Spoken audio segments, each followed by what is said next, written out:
with an assay sheet promising $23.40 a ton pressed to her chest. How could Martha Dalton tell if she was holding salvation, or the same lure that had already buried 3 men?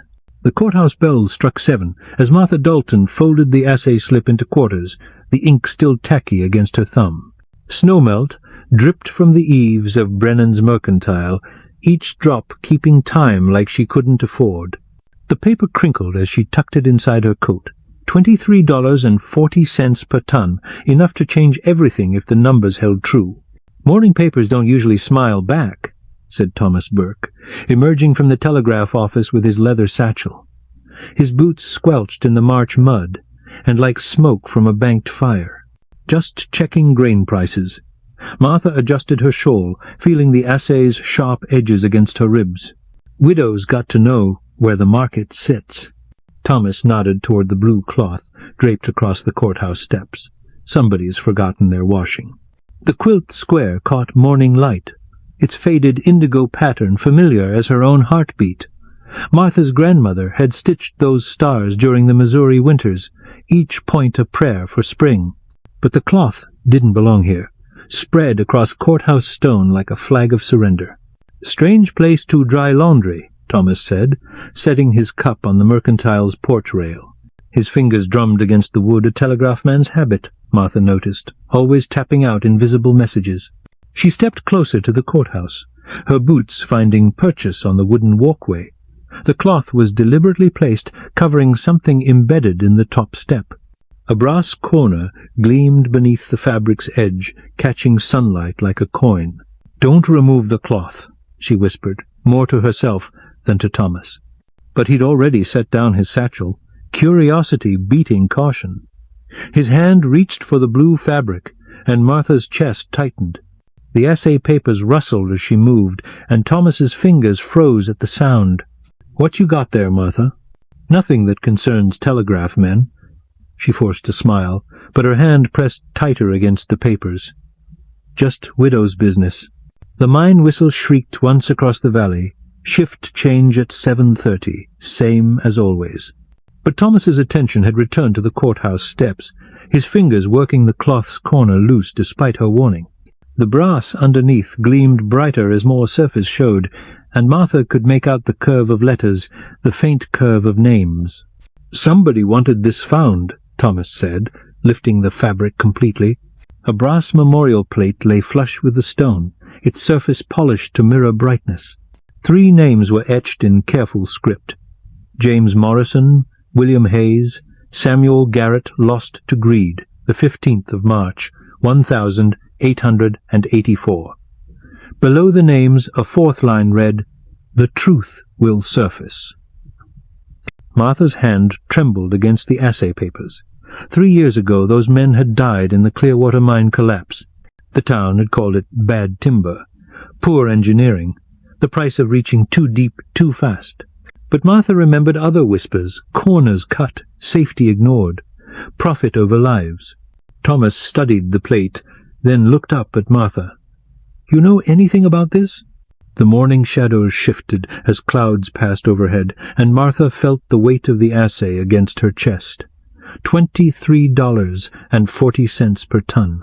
The same ore grade the Clearwater had been chasing when the ceiling came down. "I know those men had families," she said quietly, "and I know they deserved better than they got."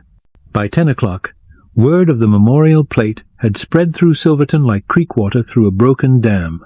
Martha sat in Millie's boarding house, the assay papers spread on the kitchen table, while Millie poured coffee that tasted of chicory and regret. "Somebody's stirring up old ghosts," Millie said, her voice pitched low.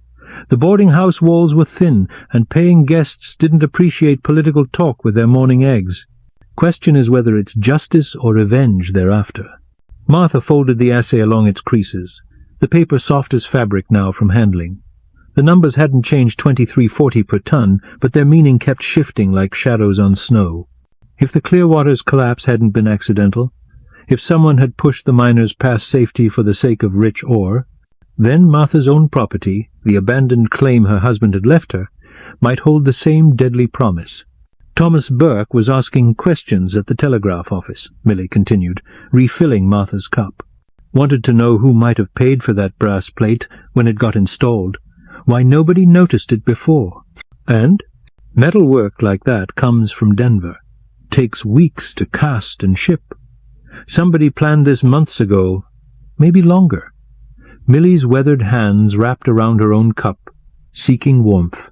Whoever it was, they wanted the whole town to see. The front door chimed, and Martha quickly refolded the assay, slipping it back into her coat. But it was only Doc Hensley, stamping snow from his boots and muttering about the weather. The old physician had attended all 3 funerals after the Clearwater collapse, had signed the death certificates that blamed cave-in and bad luck. "Morning, ladies." Doc hung his coat on the peg by the door. "Heard there's excitement at the courthouse." "Just somebody's forgotten quilt," Martha said carefully. Doc's eyes sharpened. "Quilt that happens to cover a memorial to dead miners? That's a coincidence with teeth, wouldn't you say?" Martha felt the assay papers crinkle as she shifted in her chair. Doc Hensley had been in Silverton longer than anyone, had seen the town grow from tent camp to permanent settlement. If anyone knew the truth about the Clearwater collapse, it would be him. "Those men died honest deaths," Doc said, but his voice carried the weight of doubt. "Cave-ins happen. Timber fails. It's the price of digging deep." $23.40, Martha said quietly, the words slipping out before she could stop them. Doc's coffee cup froze halfway to his lips. "What did you say?" The kitchen fell silent except for the tick of Millie's mantel clock. Martha realized she'd spoken the assay number aloud, had let the pressure of secrets crack her careful composure. "Nothing," she said. "Just thinking about grain prices." But Doc was studying her with the same intensity he'd shown examining patients, looking for symptoms beneath the surface. "Martha, if you know something about the Clearwater—" "I know it's closed," she interrupted, standing abruptly. The chair scraped against the wooden floor, and the sound echoed through the boarding-house like a gunshot. "And I know some questions are better left buried." She headed for the door, her hand pressed against the assay papers. Behind her, she heard Millie and Doc exchange whispers, but their words were lost beneath the sound of her own heartbeat and the distant call of the mine whistle marking another shift change.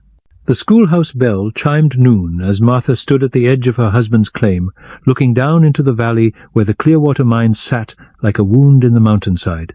The abandoned headframe pointed at the sky like an accusation, its timber blackened by 3 years of weather and neglect. She pulled the blue quilt square from her pocket. She'd retrieved it from the courthouse steps before anyone else could claim it as evidence.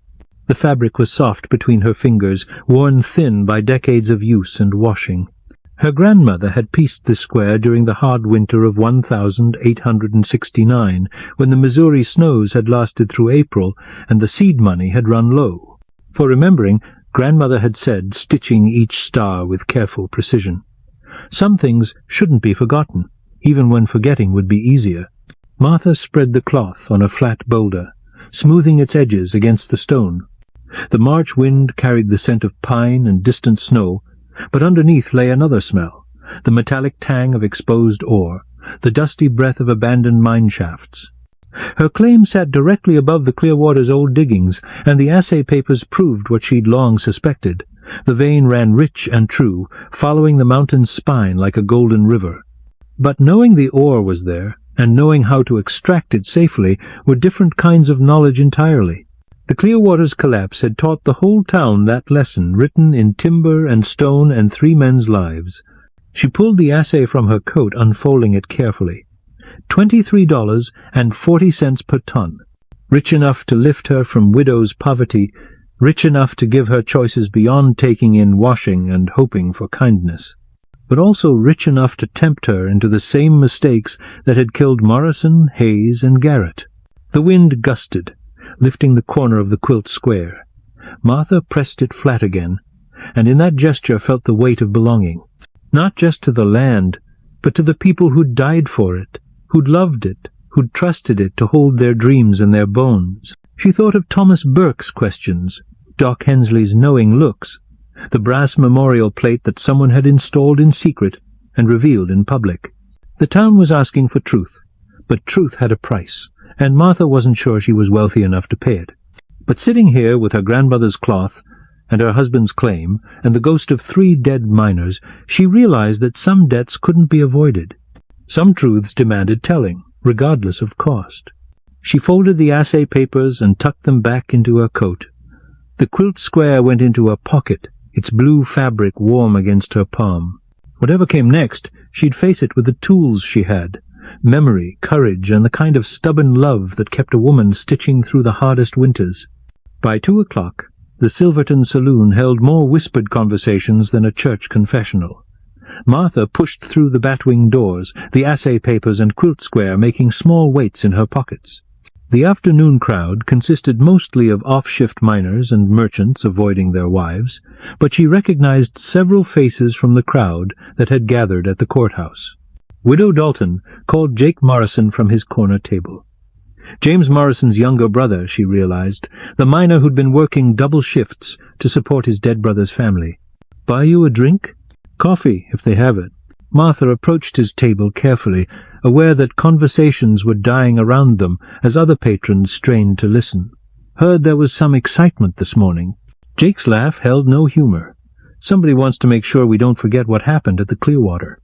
Question is, what good does remembering do when the mine's sealed and the dead are buried?" Martha sat across from him, accepting the coffee cup that appeared at her elbow.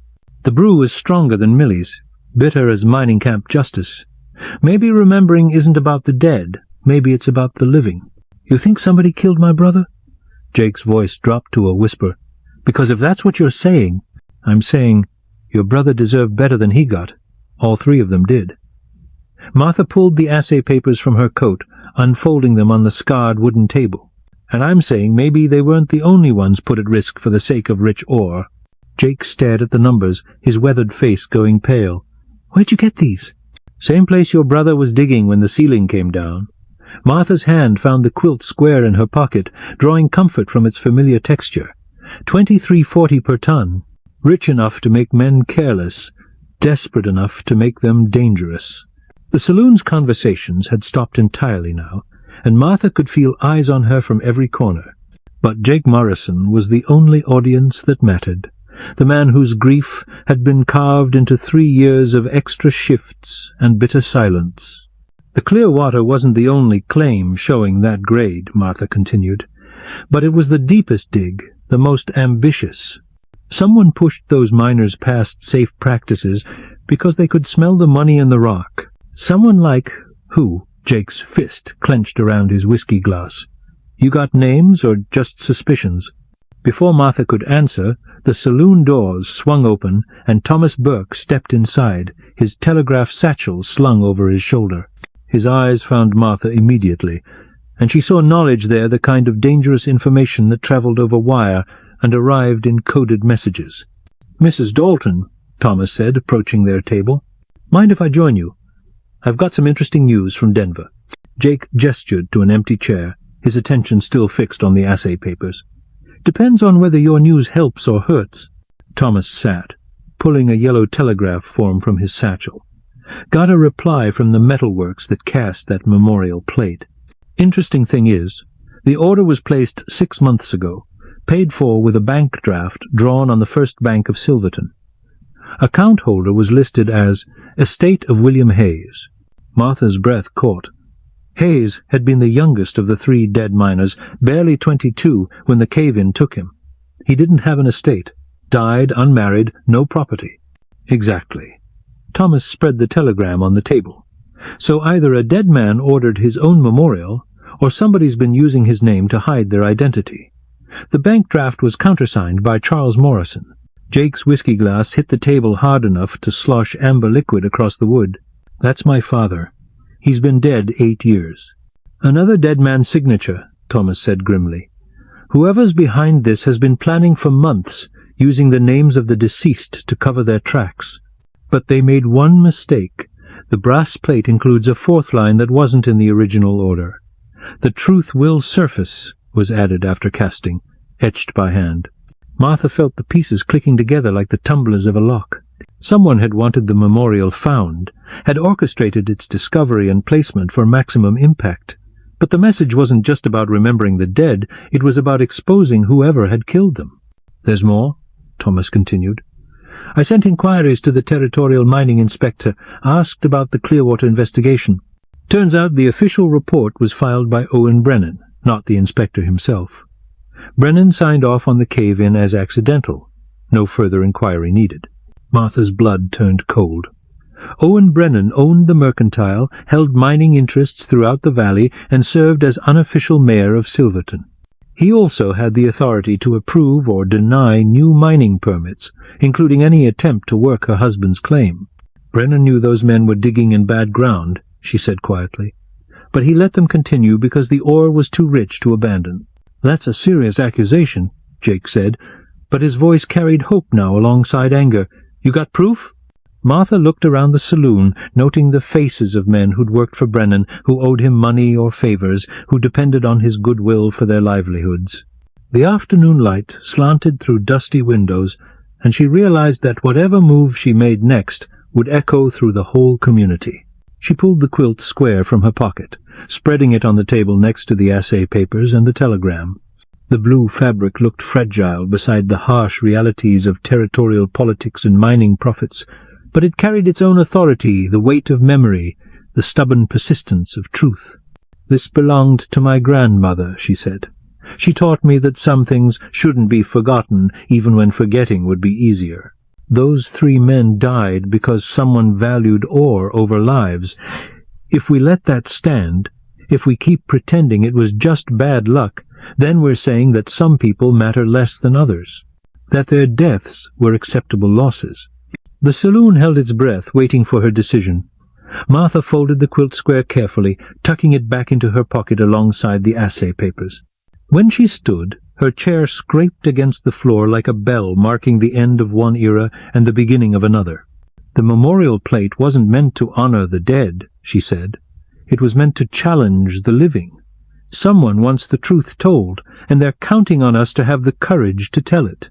The courthouse steps filled with people as the 4 o'clock sun slanted low across the valley, painting the gathered crowd in shades of gold and shadow. Martha stood at the top of the steps, the memorial plate gleaming at her feet like a brass mirror reflecting the town's collective conscience. She held the assay papers in one hand and the blue quilt square in the other, feeling the weight of testimony and memory. Owen Brennan pushed through the crowd, his face flushed with anger and exertion. "This is ridiculous, Martha. You're stirring up trouble over a mining accident that happened 3 years ago." Those men knew the risks when they signed on. Did they? Martha's voice carried across the courthouse square, reaching the miners gathered near the livery stable, the merchants clustered by the Mercantile, the women who'd stopped their afternoon errands to witness whatever truth was about to be revealed. Or did someone convince them the risks were acceptable when they weren't? She unfolded the assay papers, holding them high enough for the crowd to see the official seal and the damning numbers. $23.40 per ton. That's what the ore was running when Morrison, Hayes, and Garrett died. Rich enough to make a man forget about safety, desperate enough to make him ignore the signs of unstable ground. "Assay papers prove nothing," Brennan shouted, but his voice cracked on the words. "Rock falls happen. Timber fails. It's the nature of the work." Thomas Burke stepped forward from the crowd, the telegram form in his hand. "The Territorial Mining Inspector never saw the Clearwater site," he announced. Owen Brennan filed the accident report himself, declared the cave an act of God, and sealed the mine before any official investigation could take place. A murmur ran through the crowd like wind through wheat. Martha saw faces. She recognized Jake Morrison, his jaw set with 3 years of accumulated grief. Doc Hensley, his weathered features grave with professional certainty. Millie from the boarding house, her arms crossed in judgment. Furthermore, Thomas continued, the memorial plate was ordered using forged signatures from 2 dead men. Someone wanted this truth revealed, but they were afraid to attach their own name to the accusation. Martha stepped closer to the edge of the courthouse steps, her boots finding solid purchase on the stone. The brass plate gleamed beneath her feet, catching the late afternoon light and throwing it back at the assembled crowd like a beacon. "I know who ordered the plate," she said quietly, but her words carried in the still air. "It was William Hayes's sister, Sarah, who moved to Denver after the funeral. She saved for months to pay for the casting, used her brothers' names to hide her identity because she was afraid of what might happen if Owen Brennan knew she was asking questions. She'd received Sarah's letter that morning, delivered with the dawn mail and written in the careful script of a woman who'd learned to read by candlelight. The letter had explained everything. The months of investigation, the careful planning, the desperate hope that someone in Silverton would have the courage to speak the truth. Sarah Hayes included something else with her letter, Martha continued, reaching into her coat. She pulled out a folded piece of paper, its edges yellowed with age and handling. It's a letter her brother wrote the week before he died, talking about the bad timber in the lower shafts, the warning signs that were being ignored. Owen Brennan stepped forward, his face pale now despite the afternoon sun. Letters can be forged, same as signatures.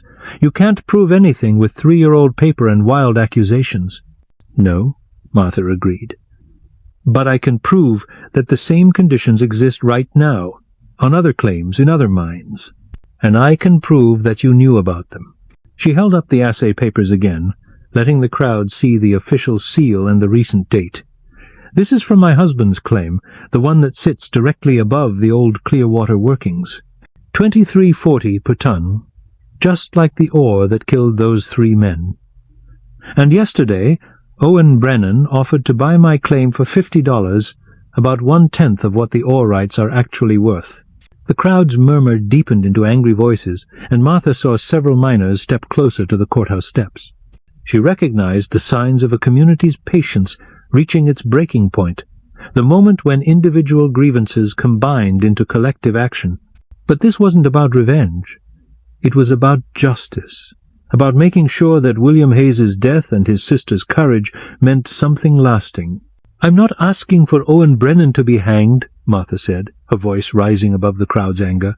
"I'm asking for the truth to be acknowledged, for the families of those dead men to receive compensation, and for the territorial mining inspector to conduct a proper investigation of safety practices in this valley."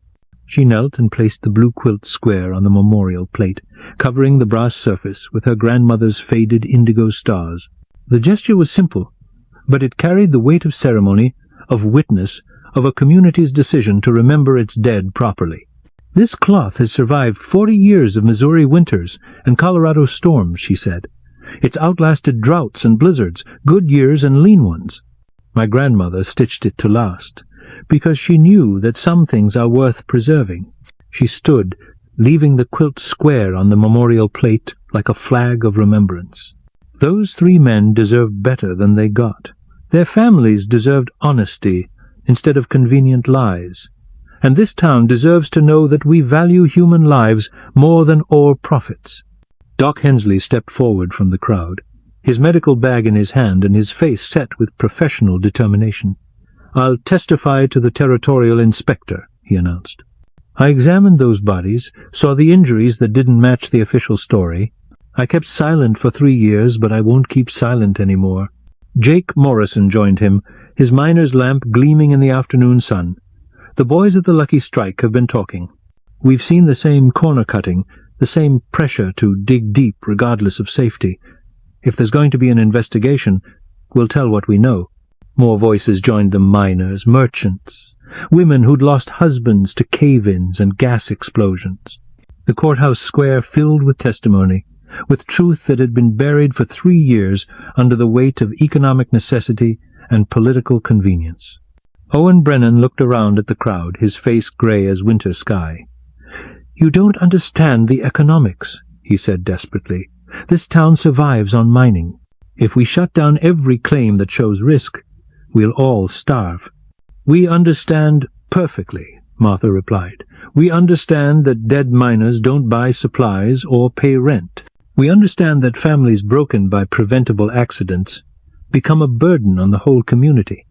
And we understand that a town built on lies is no stronger than a mine shaft propped with rotten timber."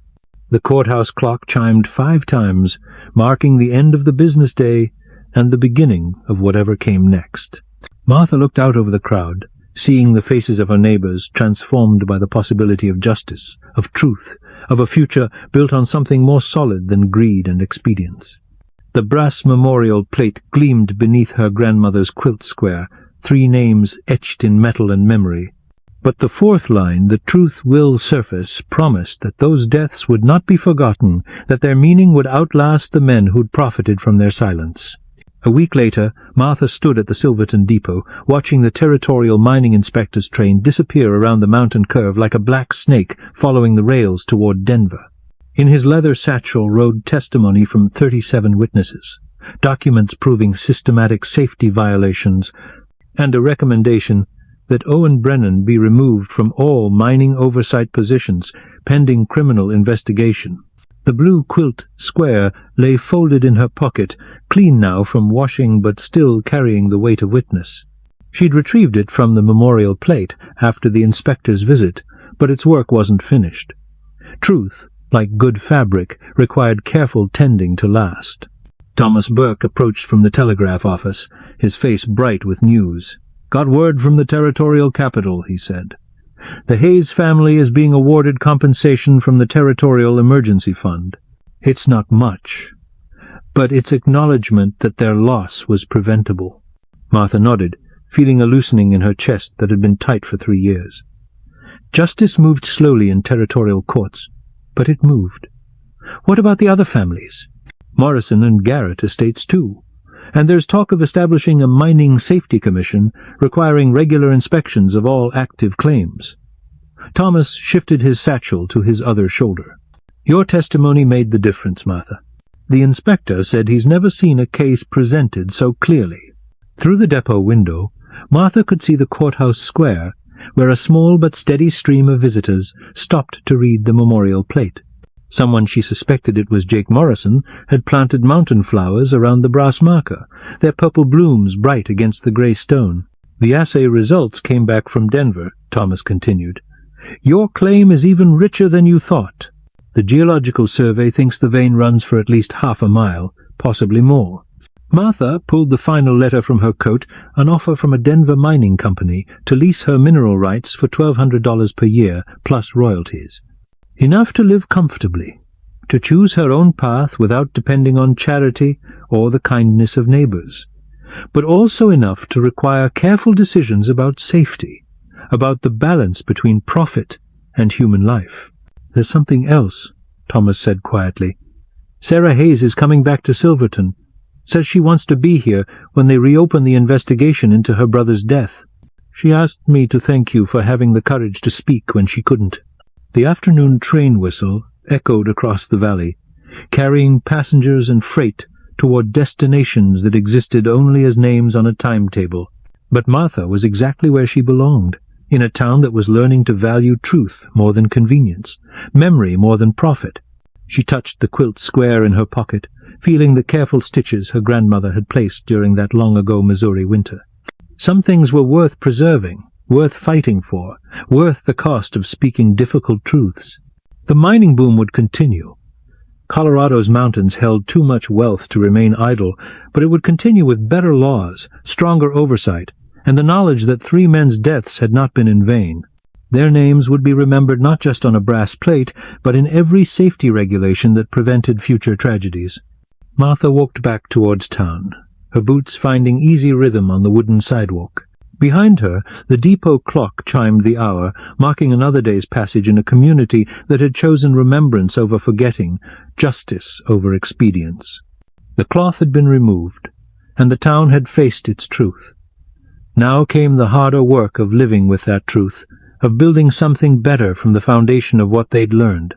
But Martha had her grandmother's quilt square, her husband's claim, and the knowledge that courage once found could be summoned again when needed. Some things, she thought, were worth preserving. Some truths were worth the telling, regardless of cost. If something here touched you, stay a while. We'll carry the rest.